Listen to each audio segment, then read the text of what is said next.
We are back in 1987, continuing our look at the G.I. Joe toy line by Hasbro. Last time we checked out Series 6, it was way back in episode 50 when we focused on Battle Armor Cobra Commander. Today we're headed back over to G.I. Joe to take a look at the team's only female ninja, Jinx, here on Creed's Collection.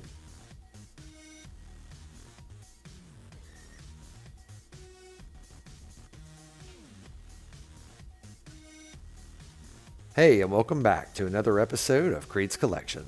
Today we're checking out Jinx from the 1987 G.I. Joe toy line by Hasbro. Jinx's real name is top secret at this time, but is later revealed to be Kim Arashikage. She studied and competed in 3 different martial arts from 7 years old until she graduated college from Bryn Mawr.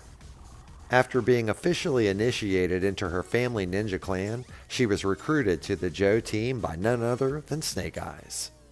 Jinx is not to be underestimated. She has been to the Secret Mountain and studied the 7 silent forms with the Blind Master. She has the eye that pierces, the iron hand, and the heart that waits. And now that we know a bit more about Jinx, let's take a closer look. So, as a kid, I was ninja crazy, so of course Jinx was right up my alley.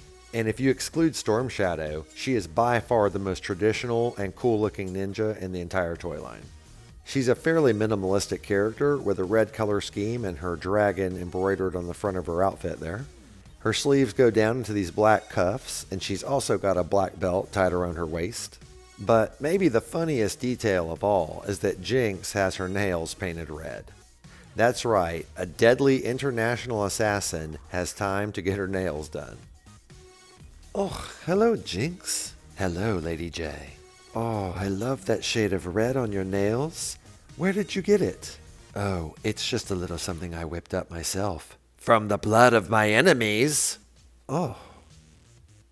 Well, it's quite nice. Oh, thank you. I think it matches my outfit really well. Oh, it really does, dear. Anyway, getting back to Jinx, you can see that she wears nice baggy pants that are cuffed here at the bottom. And she has these red slippers that kind of remind me of Dorothy's ruby slippers from The Wizard of Oz, but that's okay. I'm sure they're easy for her to get around in very silently. Here on the back of Jinx, you can see the peg hole in her back where her backpack goes, but other than that, not a lot going on. So we're going to get right into her articulation. Here at the knee, she has a 90-degree bend, and then here at the hip, she has a ball joint, so she actually can flex around quite a bit there. Waist has a rubber band, so she can turn and twist however you like. The shoulder joint can go out and swivel up. It also can swivel here at the bicep. Here at the elbow, there is a 90-degree bend. And last but not least, her head is on a ball joint, so she can turn left and right, look down and up. And that's it. That covers all 12 points of articulation for Jinx. Now we're going to take a look at Jinx's accessories. This is her backpack, and you can see there's like rope tied around it, which looks pretty cool. And her swords are stored inside it as well. Here on the back, you can see the peg that holds it on her, and you see how the swords kind of fit inside of it. Here on the front, you can see where the tip of the sword shows at the bottom here. And of course, they're removable, so we'll take one out and take a better look at it. I think it's a pretty nice sword. The blade looks great, the handle is well textured, and overall they did a really good job on this. Also, I really like it when the accessories store in the backpack or on the figure like this. That's a big win in my opinion.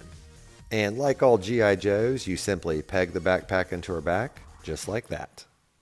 Her swords also fit in her hands really well, as you can see, and they look really cool. What great accessories. Jinx's final accessory is this staff known as a naginata.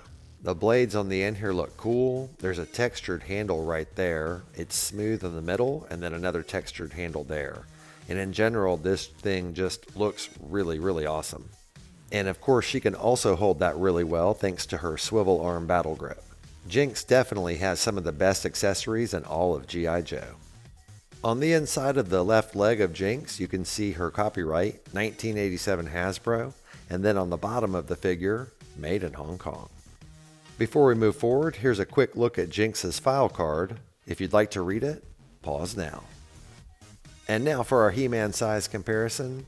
As we've established in many episodes, G.I. Joe figures are quite a bit smaller than Masters of the Universe. However, He-Man probably could really use Jinx's help against the evil Ninjor. Thank you so much for taking the time to watch my toy retrospective for Jinx from the 1987 G.I. Joe toy line by Hasbro.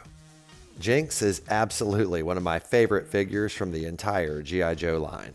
My only real complaint with her is that they kind of made her a bit of a goofball on the cartoon, whereas her characterization in the toy line, she's much more serious. I hope you enjoyed the video, and if you did, please leave a thumbs up, and if you have any thoughts, please leave a comment. I love reading and responding to them. And while you're at it, if you haven't already, please consider subscribing. I'd really appreciate it. It would help my channel grow. I do a retrospective on a toy from my vintage collection every Wednesday. So hope to see you next week and every week after, here on KREED'S Collection.